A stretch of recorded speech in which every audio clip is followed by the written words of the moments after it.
Saudações fraternais a todos e que a paz do Mestre Jesus esteja conosco hoje e sempre.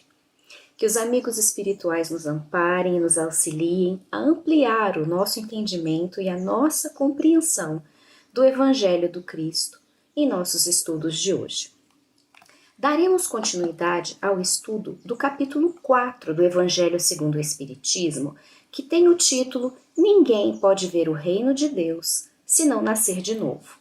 E nesse capítulo, Allan Kardec, o codificador da doutrina espírita, nos traz importantes esclarecimentos a respeito da reencarnação. No estudo da primeira parte desse capítulo, vimos que a ideia de reencarnação não surgiu com o Espiritismo, porque os povos antigos e os próprios judeus já tinham a noção de que renasceriam para outra vida. E o próprio Mestre Jesus deixa isso bem claro quando, durante o fenômeno da transfiguração, descrita no Evangelho de Mateus, no capítulo 17, versículos 1 a 9, declarou aos discípulos que o profeta Elias já havia vindo, mas que não havia sido reconhecido e lhes haviam tratado com crueldade. E então os discípulos compreenderam que Jesus falava de João Batista, que era o profeta Elias reencarnado. Vimos também, no estudo da primeira parte, que a reencarnação é uma lei natural, divina, que se diferencia do conceito de ressurreição. A ressurreição, conforme compreendida por algumas religiões, implica no retorno à vida no mesmo corpo. Ora, sabemos que isso não é possível, pois após a morte física, o nosso corpo material se decompõe. Por isso, a reencarnação é compreendida por nós como retorno à vida material, mas em um novo corpo. Também podemos compreender, quando estudamos a primeira parte desse capítulo, que a finalidade da reencarnação é nada mais do que o progresso do espírito. Deus, que é bom e justo, cria todos os espíritos iguais, simples e ignorantes. E a cada reencarnação, fazendo uso do nosso livre-arbítrio, vamos aprendendo e vamos nos aperfeiçoando. E assim, de reencarnação em encarnação, vamos acumulando experiências, sabedoria, vamos passando por provas, até que chegamos à perfeição, ou seja, até que alcançamos o estágio de espíritos puros para o qual fomos destinados desde o momento da criação. E quando então passamos a ser verdadeiramente felizes. Esse é o sentido da frase de Jesus: ninguém pode ver o reino de Deus, ou seja, ninguém pode habitar os mundos felizes e ditosos e desfrutar da felicidade eterna para a qual Deus, nosso Pai, nos criou, se não nascer de novo. Ou seja, se não evoluir, se não se aperfeiçoar através das sucessivas oportunidades de reencarnação que nos são oferecidas por Deus. Quanto mais rápido progredirmos, mais cedo entraremos no reino dos céus. Portanto, o número de encarnações que teremos depende de nós, das escolhas que fazemos, do bom uso que damos a nossas existências. Fazendo uma comparação, as nossas existências na Terra são semelhantes aos nossos anos de estudo na escola. Quando o aluno é aplicado, dedicado, estudioso, aprende mais fácil, mais rapidamente as lições. Faz a prova que testa suas habilidades, seus conhecimentos, suas aptidões. E se o mestre verifica que realmente está preparado, o aluno é então promovido a um grau mais elevado e vai assim progredindo de série em série, de ano em ano, até a sua graduação. Porém, o contrário acontece quando o aluno é preguiçoso, não se empenha, não tem vontade de aprender, não faz as lições. E aí, ao chegarem às provas, ele falha, pois não adquiriu as habilidades e competências necessárias. Esse aluno, então, repete de ano. Fica no mesmo lugar, no mesmo estágio evolutivo. e levará mais tempo na sua jornada até conseguir obter a sua graduação e se formar. Agora, vamos imaginar uma escola onde houvesse apenas um único ano letivo, uma única série. E que nesse único ano nós tivéssemos que aprender tudo, sair do zero, aprender a ler, a escrever, compreender tudo sobre geografia, matemática, ciências. Imaginem ter que aprender tudo isso em um único ano. E ao final desse ano, realizar uma prova. E essa única prova diria se você passou e foi aceito junto aos felizes graduados ou se foi reprovado e nunca mais terá outra chance de estudar ou mesmo de refazer a prova, sendo impedido de entrar novamente na escola para todo o sempre. É exatamente essa afirmação que fazem aqueles que negam a reencarnação, que acreditam que temos apenas uma existência e que ao final dessa vida seremos julgados e seremos destinados ao céu ou então banidos para o inferno por toda a eternidade, sem jamais recebermos outra chance para fazer certo, sem jamais podermos tentar novamente. Será que Deus seria assim tão cruel com seus filhos? Se nós, que somos imperfeitos, damos inúmeras chances aos nossos filhos que erram, depois acertam, erram novamente, porque sabemos que isso é parte do aprendizado deles, é parte da vida. Então, por que Deus, que é bom, é justo e é perfeito e acima de tudo nos ama, seria pior para conosco do que nós, que somos imperfeitos, somos para os nossos filhos? Isso não teria nenhum sentido.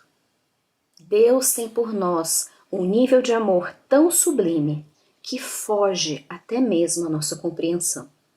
E esse Pai amoroso, nosso Criador, nos dá inúmeras chances para aprendermos, para progredirmos, para nos tornarmos melhores. Deus nos dá a abençoada oportunidade da reencarnação, tantas e quantas vezes forem necessárias.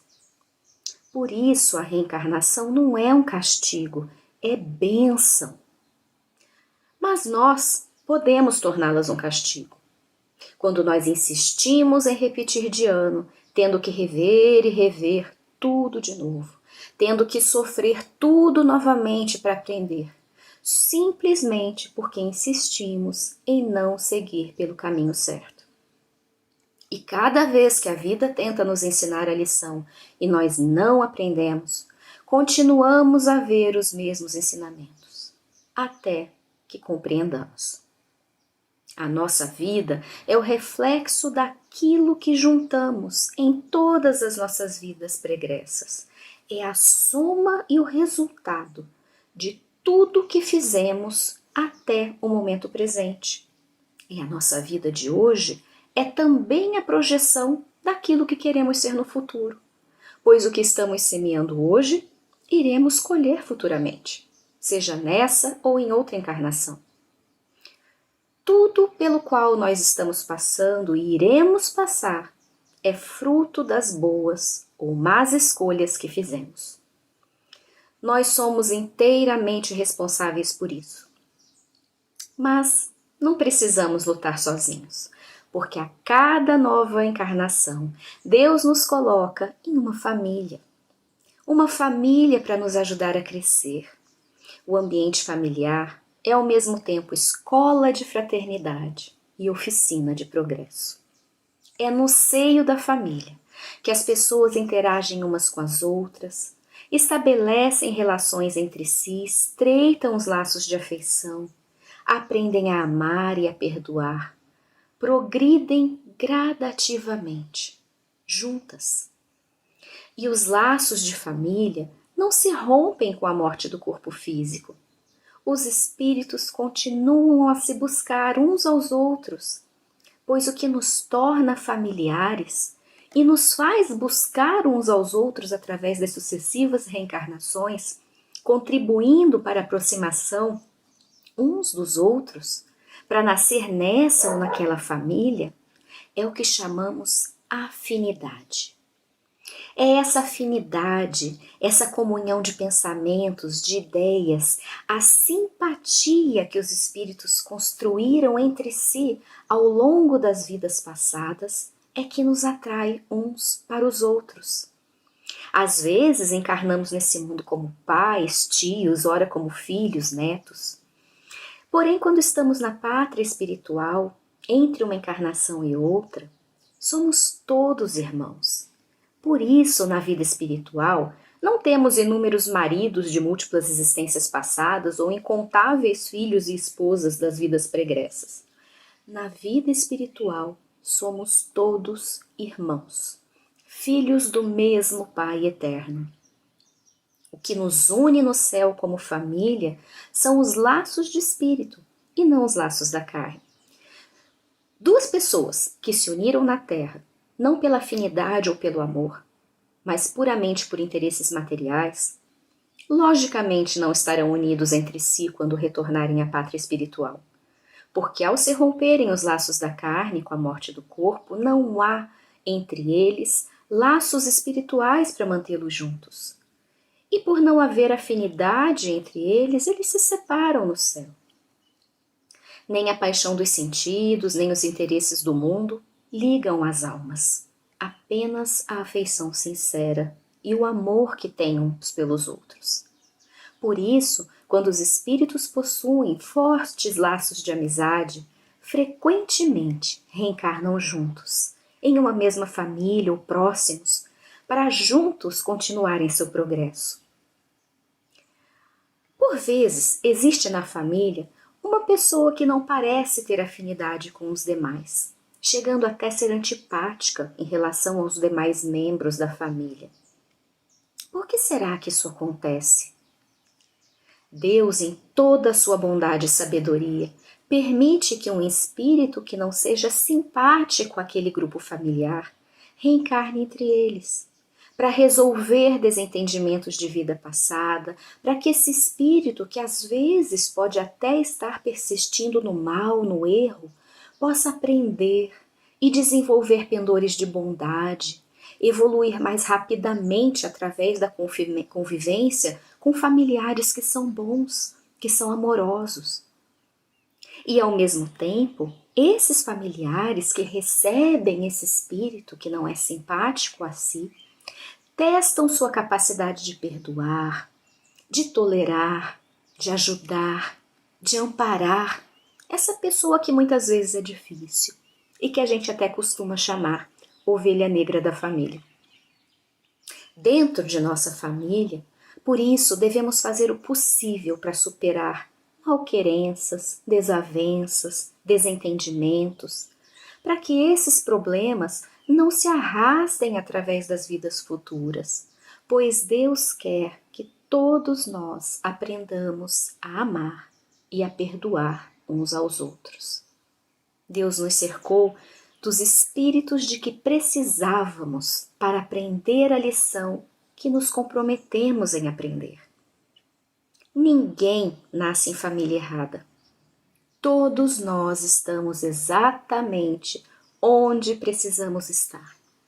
Seja para resolver pendências, seja para perdoar, seja para aprender a amar.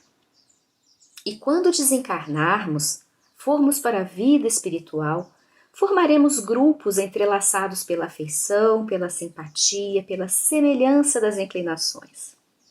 E poderemos desfrutar, sim, da alegria de estarmos novamente juntos daqueles entes queridos que partiram antes de nós. Assim como viajantes que se ausentaram por um tempo e depois retornaram ao lar para reencontrar e rever seus entes queridos, cheios de experiências e vivências para contar. E então, quando for novamente chegado o momento de reencarnar para uma nova existência, alguns familiares virão antes, outros um pouco depois, ou todos juntos, e outros ainda permanecerão no plano espiritual, porém ligados a nós em pensamento e pelo coração.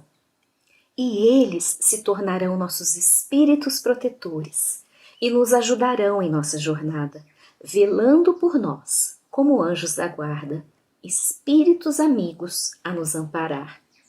E assim, alternando vidas no corpo material e vidas em espírito, as famílias trabalham juntas para o adiantamento de todos. Após cada existência, todos terão avançado um passo a mais em direção ao reino de Deus e estaremos um passo mais perto da completa e verdadeira felicidade. Os mais evoluídos entre nós auxiliam aqueles que estão mais atrás, muitas vezes desacelerando o seu próprio avanço para socorrer aquele que precisa de ajuda no caminho. Tal é o amor e os laços espirituais que nos estreitam mais e mais a cada reencarnação. Ninguém pode ver o reino de Deus se não nascer de novo, afirmou Jesus. Então, que nessa vida e em todas as que virão, saibamos aproveitar cada segundo para progredirmos um passo a mais em direção a Deus e que, amparados pelo Mestre Jesus, nosso irmão maior, e sustentados por toda a nossa família espiritual, esteja ela na terra ou no céu, possamos seguir firmes, observando sempre os ensinamentos do Cristo, para errarmos menos e chegarmos mais longe. E assim, concluímos o estudo desse capítulo do Evangelho segundo o Espiritismo. Que Deus nos abençoe a todos, que os bons espíritos nos auxiliem em nossa caminhada, nos intuindo, nos orientando, nos ajudando a colocar em nossa prática diária todos os ensinamentos aprendidos, porque só assim poderemos nos tornar a cada dia pessoas melhores. Que Jesus, nosso mestre e irmão querido, permaneça em nossos pensamentos e em nossos corações, hoje e sempre. Fiquem com Deus.